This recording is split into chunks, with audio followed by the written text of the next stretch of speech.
50 ஆண்டுகளாக கிடப்பில் இருக்கின்ற இனப்பிரச்சனைக்கு இதய சுத்தியோடு ஒரு பிரச்சனை தீர்வை அடையாளம் காண்பார்களானால், அதிலும் இப்பொழுது இருக்கிற பெரும்பான்மை பலத்தோடு இருக்கிற இந்த அரசு அந்த அடையாளத்தை காணுமானால் அது மிகப்பெரிய மாற்றத்தை இலங்கைக்கு கொடுக்கும். ஆண்டு வாழ்த்துக்கள்.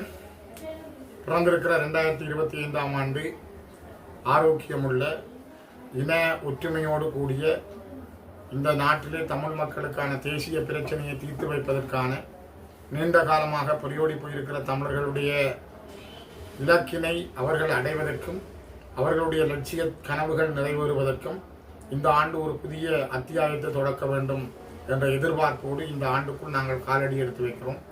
மிக முக்கியமாக இலங்கை நாட்டிலே இப்பொழுது வருமானம் தரக்கூடிய துறைகளாக எதுவும் இல்லாத ஒரு நிலையில் இலங்கையின் பொருளாதாரம் ஒரு வீழ்ந்த நிலையிலே காணப்படுகிறது. குறிப்பாக இலங்கையினுடைய பெருந்தோட்ட பொருளாதாரங்கள் பெரிய அளவில் இலங்கைக்கான அந்நிய செலாவணியை பெற்றுத்தரக்கூடிய வகையிலே இல்லை. ஆக சுற்றுலா பயணிகளுடைய வருகையை மட்டும்தான் அவர்கள் பார்த்திருக்கிறார்கள். அதுவும் கூட பல வகையான குறைகள் குற்றங்களோடு நடைபெற்று கொண்டாலும் இலங்கையினுடைய வருமானத்தில் ஒரு பெரிய பங்கை இப்பொழுது சுற்றுலாத்துறை மட்டும்தான் வகிக்கின்றது. ஆகவே இலங்கை தான் IMF-இடமோ பாரிஸ் கிளப்பிடமோ அல்லது உலக வங்கியிடமோ ஏசியன் டெவலப்மெண்ட் பேங்கிடமோ பெற்ற கடன்களை மீளளிப்பதானால், அவர்கள் அந்த கடனுக்கான வட்டிகளை கட்டுவதானால், நாடுகளிடம் பெற்ற கடன்களுக்கான வட்டிகளையும் கடனையும் கட்டுவதானால் அவர்களுக்கு இருக்கக்கூடிய ஒரே வழி உள்நாட்டுக்கான உற்பத்தியை அதிகரிக்க வேண்டும். உள்நாட்டிலே இருக்கின்ற உற்பத்திகளை அதிகரிக்கக்கூடிய உடனடி வழிமுறைகள் இல்லை. இம்முறை நெல் உற்பத்தி கூட இலங்கையில் வீழ்ச்சியை கண்டிருக்கிறது. கடும் மழை காரணமாக நெல் உற்பத்தியிலே கடுமையான நோய் தாக்கம் விவசாயிகளை கடுமையாக பாதித்திருக்கிறது. ஆனால் இவற்றை கடந்து அடுத்த விவசாய செய்கைகளும் விவசாயிகளை பொறுத்தவரை ஒரு பின்னடைவை கொடுத்திருக்கிறது. இவற்றையெல்லாம் தாண்டி இங்கிருக்கிறவர்கள் முன்னேறுவது என்பது மிகப்பெரிய பெரியத்தனமாக உண்டு. இலங்கையிலே கைத்தொழில் துறையிலே பெரிய முன்னேற்றங்கள் ஏற்படவில்லை. ஆடை தொழிலும் இலங்கையினுடைய வரலாற்றிலே மெல்ல மெல்ல வீழ்ச்சி கண்டு கொண்டு போகிறது. ஏனைய தொழிற்சாலைகளை இயக்குவதில் அரசாங்கத்துக்கான நிதி பற்றாக்குறை உண்டு. இவ்வாறான பல விடயங்கள் அரசினுடைய பொருளாதார உயர்நிலையை கேள்விக்குட்படுத்தி இருக்கிறது. இந்த நிலையில் இலங்கை அரசு ஈழத்தமிழர்களுடைய பிரச்சனையை தீர்ப்பதற்கு, இந்த நாட்டில் இருக்கின்ற இனப்பிரச்சனையை தீர்ப்பதற்கு ஒரு தெளிவான எண்ணத்தையும் சிந்தனையையும், கிளீன் ஸ்ரீலங்கா என்பது போல ஒரு கிளீன் பிரச்சனைக்கான கிளீன் திட்டத்தை அவர்கள் கொண்டு வருவார்களே ஆனால், உலகமெல்லாம் வாழுகின்ற தமிழர்களுடைய நிதியுதவியோடு வடக்கு கிழக்கு மாகாணங்களுக்கான ஒரு புதிய அபிவிருத்தி நிலைகளை உருவாக்க அரசாங்கம் தயாரானால், அந்த அபிவிருத்தி என்பது இலங்கையின் பொருளாதாரத்திலும் ஒரு மாற்றத்தை கொண்டு வரும். அந்நிய செலாவணியை பெற்றுத்தரும்.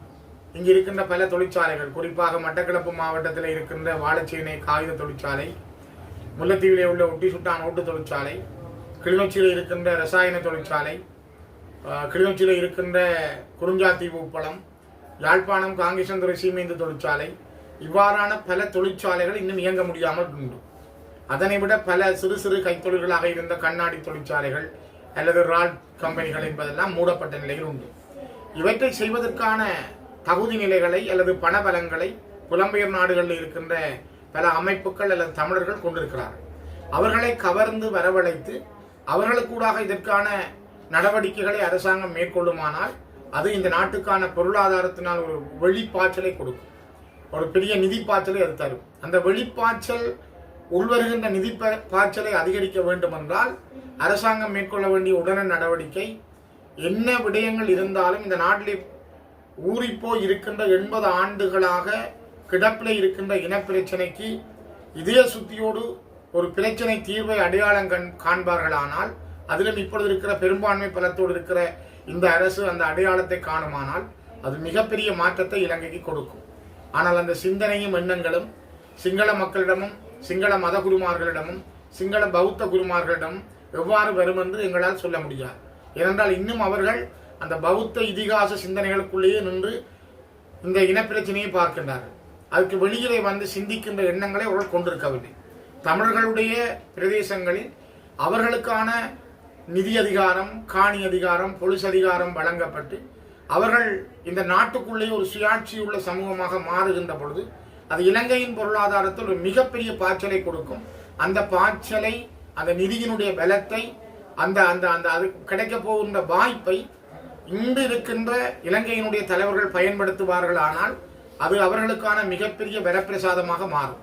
இந்த சிந்தனையும் பரந்த எண்ணமும் கூருணர்வும் இப்பொழுது இருக்கிற சிங்கள தலைவரிடம் வருமானால் அதற்காக நாங்கள் ஒத்துழைக்க தயாராக இருக்கிறோம். அவர்களுக்கு என்ன வழியிலே அந்த வழிகளை காட்ட முடியுமோ அதற்கான சிந்தனைகளை கொடுக்கவும் நாங்கள் தயாராக இருக்கிறோம். ஆனால் இன்னும் அந்த எண்ணங்களும் சிந்தனைகளும் இப்பொழுது இருக்கிற அரசிடமும் இல்லை என்பது போலதான் எங்களுக்கு தென்படுகிறது. குறிப்பாக பொறுத்திருந்து இந்த விடயத்தை கையாள்வதற்கான முழு எண்ணங்களையும் கொண்டிருக்கிறோம். திறந்த மனதோடு சமாதானம் பேசி இந்த இலங்கையிலே புரையோடி போயிருக்கிற தமிழர்களுடைய பிரச்சனைக்கு தீர்வு காண எங்களுடைய சமாதான கதவுகள் இப்பொழுதும் திறந்திருக்கிறது. அதற்கு நாங்கள் தயாராக இருக்கிறோம். அரசு தயாரானால் அது இன்னும் சரியான பாதையில் கொண்டு செல்லப்படும். அதற்காக நாங்கள் முழு ஒத்துழைப்பை வழங்க காத்திருக்கிறோம்.